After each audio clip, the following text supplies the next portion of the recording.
No injuries are reported as a packed South Korean plane strikes an empty Cathay Pacific aircraft on a runway in northern Japan. Hong Kong officials encourage households to be prepared to pay for waste disposal. And Donald Trump scores a resounding victory in the state of Iowa as he tries to regain the White House.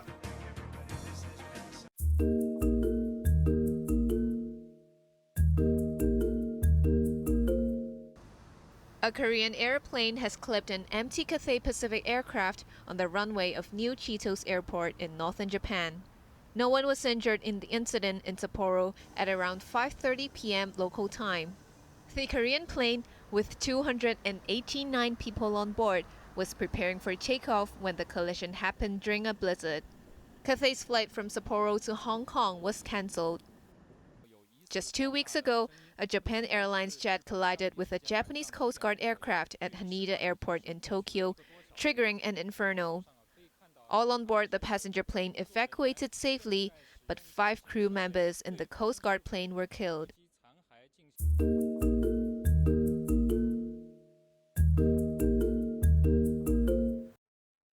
Rubbish bags will be given free to primary school students and residents initially as Hong Kong approaches the user pay era. From April the 1st, households will have to dispose their rubbish in green bags produced by the government. Each bag costs between 30 cents and $11 depending on the size. Environment Chief Tse Chin Wan said in the coming 2 months, each primary school student will be given a bag that can contain 15 liters of trash. Free bags will also be distributed through voluntary or district groups to help people adapt to the new system. The bags will be available in supermarkets and convenience stores, which are banned from selling them at a discount or handing them out as free gifts. Sales will begin as early as next Friday.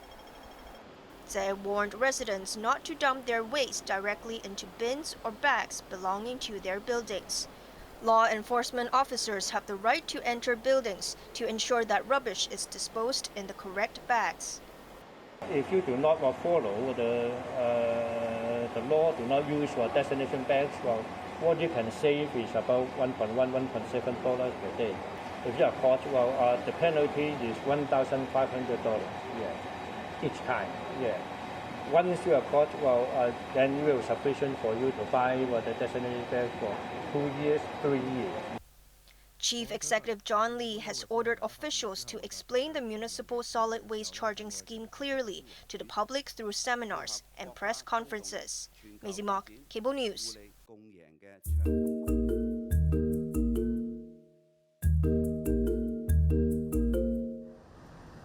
Jimmy Lai was taken to the West Kowloon Magistracy in a prison van on day 10 of his national security trial. The 76-year-old media mogul is accused of conspiring to collude with foreign forces and conspiring to publish seditious materials. In court, the 3-judge panel agreed to admit the testimony of law expert Wang Guiguo as evidence, despite objections by the defense. Lai's lawyers questioned the relevancy of Wang's testimony, saying it won't help the court make a judgment. The defense said Wang, who was called by the prosecution, only explained the impact of foreign sanctions against Hong Kong and China, but was unable to prove Lai's state of mind at the time when the penalties were sought. The judges disagreed and said the law expert's views would be helpful. The hearing continues tomorrow with former Apple Daily publisher Chan Kim-hong scheduled to testify.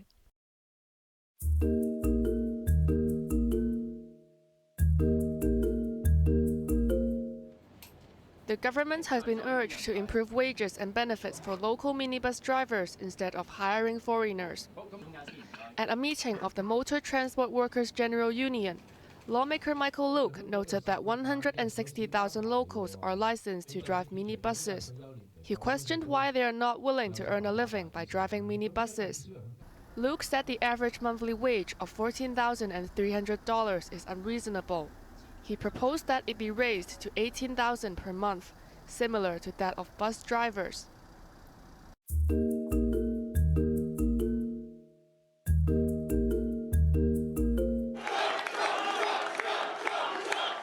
Donald Trump has won a landslide victory in the Iowa caucuses, underlining his status as the front-runner for the Republican presidential nomination. Republicans in the Midwestern state braved the freezing cold to hold group discussions and vote.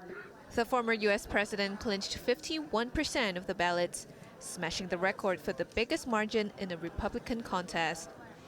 Florida Governor Ron DeSantis was a distant second with 21%, closely followed by former United Nations Ambassador Nikki Haley on 19%. Next up for Trump is the New Hampshire primary in a week's time, as he tries to return to the White House after losing the 2020 election to Joe Biden. So we're going to put America first. We're going to make America great again. This is a very special night, and this is the first because the big night is going to be in November when we take back our country, and truly, we do make our country great again. Thank you very much, everybody.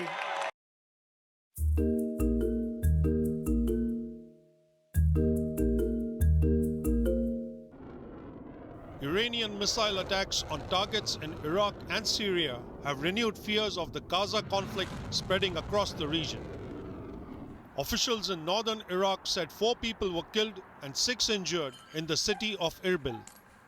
Iran's Revolutionary Guards said the attack was aimed at Israel's spy headquarters in Iraq's semi-autonomous Kurdistan region. The assault damaged a building near the U.S. consulate. Iranian missiles also hit bases belonging to the terrorist group known as Islamic State. The organization claimed responsibility for killing nearly 100 people in a suicide bombing in the southern Iranian city of Kerman earlier this month.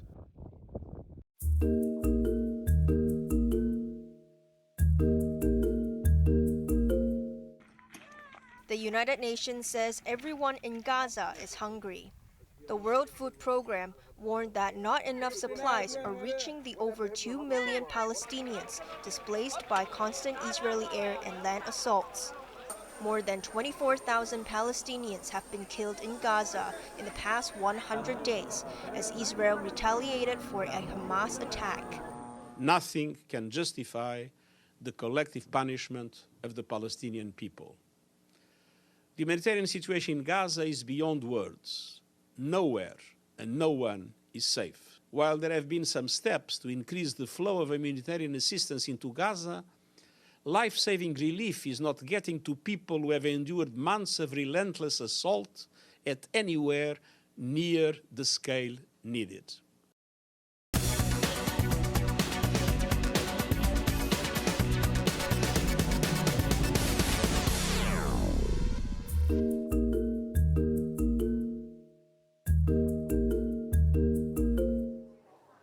The Hong Kong stock market retreated for the 3rd consecutive trading session after picking up last Thursday for the first time this year.